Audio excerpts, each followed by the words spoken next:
Harley-Davidson's sales figures for 2019 are in, and it doesn't look great. Their performance in the most recent quarter was worse than expected, which in turn sent their share price down. Motorcycle revenue fell by 8.5% year-on-year to $874 million in the December quarter, outpacing the 3.4% fall predicted by market analysts. At one point, the shares were down by 7%, trading 2.5% down at the end of the day that their performance was announced. But the long-term trend is worse. Their stock price has declined by 44% in the past 5 years, at a time when the S&P 500 index has gained 63%. In 2019, their US sales were at their lowest for the last 16 years, with business declining for the last 12 quarters. This forced Harley to limit their supply of bikes in order to resist discounting them in an attempt to protect their profits. As such, the volume of bikes shipping in the US was at its lowest for 2 decades and globally its lowest since 2010.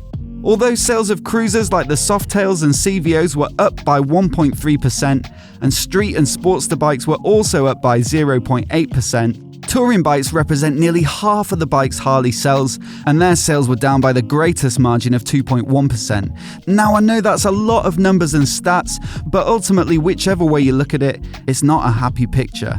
And it's not just the market. Motorcyclesdata.com reports that BMW, KTM, Ducati and Triumph all hit record high sales figures in 2019.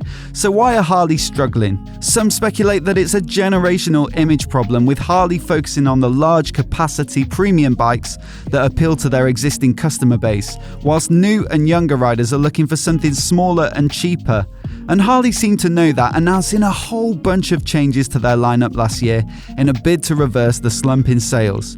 The most publicised and hyped is the electric LiveWire, which went down pretty favourably with the press. With 104 horsepower and 84 foot-pounds of torque, it's a bike with a more sporting intention than anything else in their range. Fully adjustable Showa forks and shock and radially mounted 4-pot monoblock Brembo brakes add to its cornering credibility, with MCN likening it to a Ducati monster in their review. I personally think it looks great too, modern, slightly minimal, while still retaining some of the traditional motorcycle shape that ties it in with Harley's heritage. But Reuters interviewed 40 of the 150 US Harley dealerships in October 2019 and found that sales of the LiveWire were underwhelming, with pre-orders coming almost entirely from existing Harley customers. And the reason for this is most likely the price, with younger riders unlikely to be able to afford the $30,000 RRP. But perhaps electrics are a long game for Harley. After all, CEO Matt Levatich said in 2018 that the LiveWire is more about the next century than the last century. And Harley are planning a whole bunch of smaller, more affordable electric motorcycles and e-bikes over the coming years, which might actually hit on the right price point. So despite initial sales being poor, in terms of R&D and repositioning their brand, Harley could be ahead of the curve here. After all, they're one of the only major motorcycle manufacturers with an electric product on sale, with the rest coming from dedicated electric companies like Zero, Lightning or Energica. So it's still early days for electric, and the market will see at least a few years of lag before it picks up and hits the mainstream, which will hopefully make them more affordable. But in the short term, where else can Harley gain sales? While sports bikes and sport touring sales have declined in recent years, adventure bikes and nakeds are selling well, and Harley is looking to move into both segments by 2021. The Bronx was shown at EICMA in Milan last year, where I captured this footage, and it takes a much more modern direction than the current Harley range. It's built around a 975cc variant of their new liquid-cooled 60-degree V-twin Revolution Max engine, which Harley claim will generate more than 115 horsepower and over 70 foot-pounds of torque. The motor is also used as a stressed member to reduce frame weight and increase rigidity, with the steering head attached to the front of the engine and the swing arm pivots in the crankcases. This isn't unusual for a modern motorcycle, but it's not something you'd typically find on a Harley thus far. Equipment is performance focused too, with fully adjustable suspension, Brembo 4-piston monoblock brakes, and Michelin tyres specifically co-created with Harley for this model. The electronics package is also expected to be up to date with the rest of the market. On paper it looks pretty good, with power figures in the same ballpark as the Yamaha MT-09, the Ducati Monster 821, and the Kawasaki Z900. But the full specs are TBC for now, so it'll be interesting to find out if they can give it a competitive weight.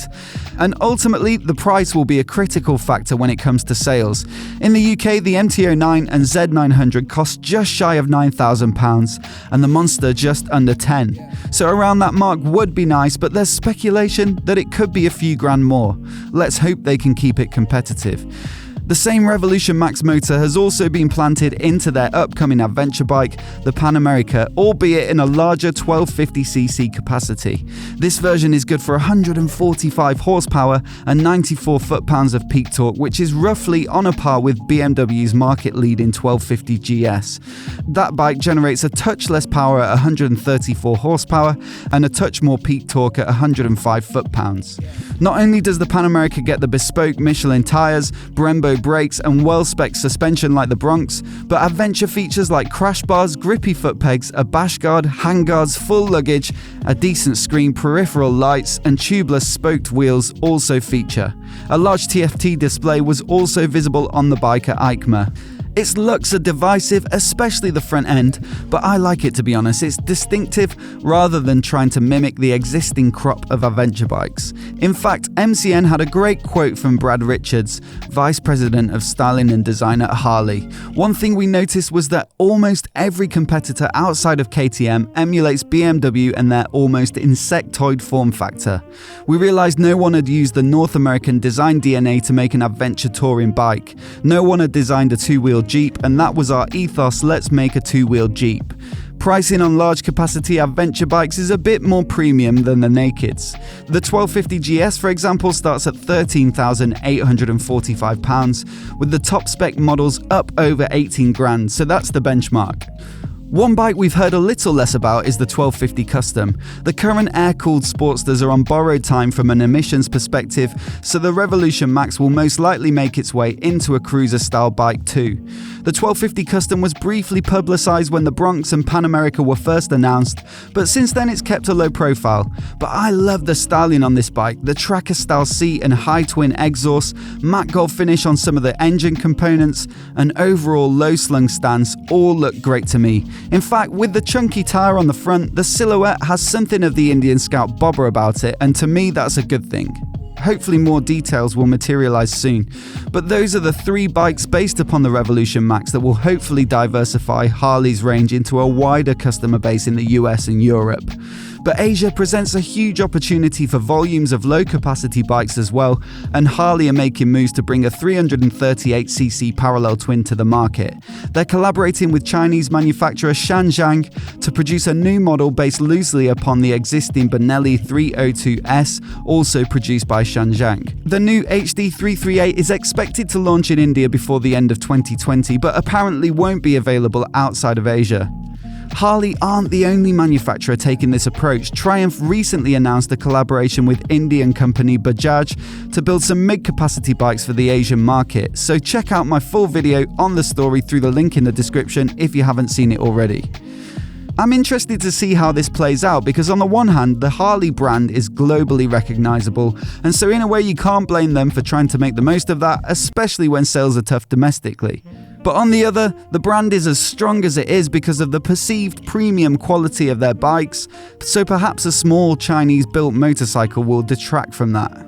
Either way, it's going to be a pivotal couple of years for Harley-Davidson. I can't wait to try out some of the new Revolution Max models, which are expected in 2021, and if the HD 338 ever does make it to the UK, I'd definitely check one of those out too. What do you make of the Revolution Max bikes? Will they turn around Harley's fortunes, or is an adventure bike a leap too far for Harley? Let me know what you think in the comments down below, and if you're new here and you want to see more videos like this, hit subscribe and I'll catch you next time.